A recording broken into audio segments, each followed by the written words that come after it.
Olá, pessoal! Sejam muito bem-vindos à nossa quarta aula sobre o conteúdo de radicais. Hoje nós daremos continuidade às propriedades que já tínhamos começado a ver. Vamos lá, então? Bom, a primeira propriedade nos diz o seguinte, que a raiz de um quociente é igual ao quociente das raízes do dividendo e do divisor. Quando olhamos aqui os símbolos que estão expressos aí na sua tela, o dividendo é a letra A, no caso está sendo representado pela letra A, e o divisor está sendo representado pela letra B. Então, a gente pode ler da seguinte forma, que a raiz de índice n de A sobre B vai ser igual à raiz de índice n de A sobre a raiz de índice n de B. Lembrando que o A e o B são sempre números positivos e que o índice da raiz, que está sendo representado pela letra n, sempre tem que ser um número natural e diferente de zero. Então, vamos aos exemplos. Exemplo 1. Raiz de 36 dividido por 4. Nós também podemos ler raiz de 36 sobre 4. Vai ser igual a raiz de 9, porque se efetuarmos a divisão de 36 por 4 vai dar 9, e isso vai ser igual a 3. Lembrando que estamos trabalhando aqui com raiz quadrada, tá bom? Por isso, o índice não está aparecendo.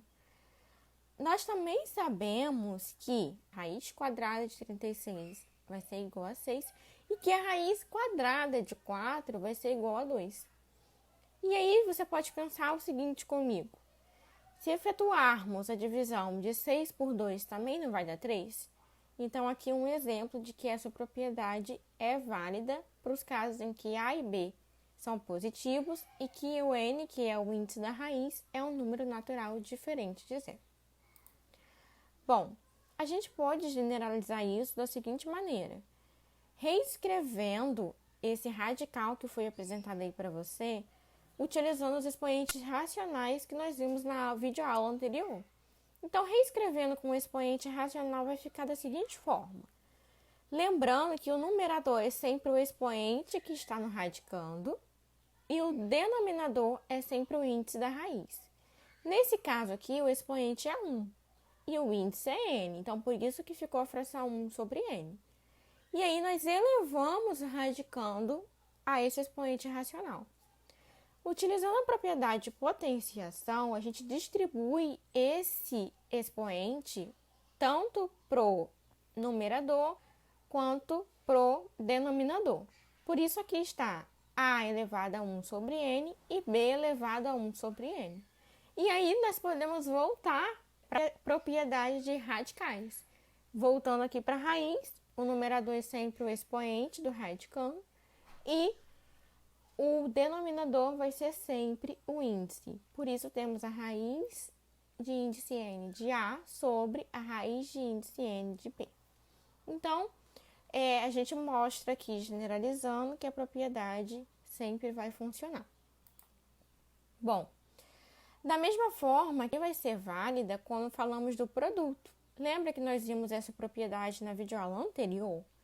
Nós podemos observar isso também utilizando os expoentes racionais, distribuindo como a propriedade de potenciação diz esse expoente para os fatores que estão dentro do parênteses e voltando aqui para o radical que nós conhecemos.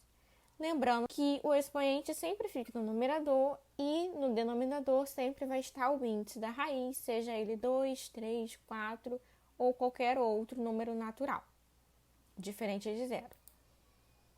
Bom, exercício. Tendo como base, então, a propriedade que nós acabamos de ver, vamos verificar se os radicais abaixo são realmente iguais. Na letra A raiz sexta de 7 elevado ao quadrado vai ser igual à raiz cúbica de 7?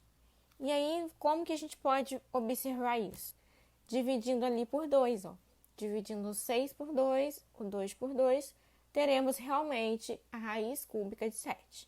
Da mesma forma, nós podemos analisar a letra B, utilizando essa mesma propriedade para observar o expoente e o índice. Se você observar comigo, você vai ver que, se multiplicarmos o 5 e o 4 por 2, nós obteremos respectivamente 10 e 8. Então, a raiz quinta de 6 elevado a 4 vai ser igual à raiz décima de 6 elevado a 8. Isso é uma propriedade que a gente já viu aqui. A letra C também pode ser analisada desse mesmo jeito.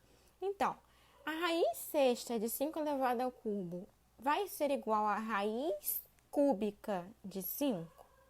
E aí você pode perguntar, tem algum número natural que, se você dividir o 6 e o 3 ao mesmo tempo, você vai obter respectivamente 3 e 1?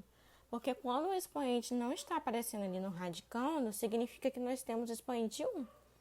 E a resposta é não. Então, essa alternativa, a letra C, está errada. Bom, espero que você tenha gostado da aula de hoje, que ela tenha sido esclarecedora para você. Até a próxima!